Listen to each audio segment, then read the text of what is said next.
Se você também adora uma trufa assim como eu, fica até o final do vídeo que eu vou te ensinar a fazer uma que tem apenas 4 ingredientes e ainda vou dar uma dica extra, tá certo? Mas antes de começar esse vídeo, não esquece de se inscrever caso não seja inscrito ou inscrita, porque tem vídeos como esse aqui de segunda a segunda, combinado? Então bora pro vídeo. Para nossa trufa, vamos precisar de 200 gramas de chocolate e eu estou usando esse ralador que tem aqui no site do Fábrica 9. Ele tem essa parte grossa para ralar coisas mais grossas e uma parte um pouco mais fina para coisas mais finas. Como eu vou derreter o chocolate, fiquei com a grossa mesmo.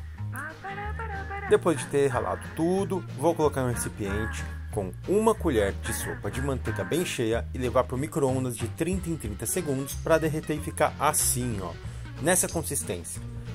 Agora, no meu caso, eu vou pegar um recipiente maior para passar o meu chocolate derretido, meia caixinha de creme de leite, 1,5 xícara de cacau em pó. O que eu vou falar agora é opcional. Você pode usar Baileys como eu, uísque, conhaque ou não usar nada se não quiser. Mistura bem até ficar nessa consistência aqui. Opa, essa não, que essa ainda tá caindo. Precisa ficar bem duro assim, ó, desse jeito.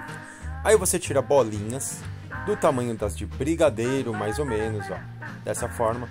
Dá uma passada no cacau em pó para empanar e olha que delícia. Fica muito bom isso aqui, sério mesmo. Agora é só jogar para cima e opa. Agora é só jogar para cima e aproveitar. Eu espero que você tenha gostado dessa receita. Escreve aqui embaixo de onde você está falando. Vamos tentar fazer uma comida regional. O que você acha? Não esquece de dar um like nesse vídeo e fique agora com a promoção da semana.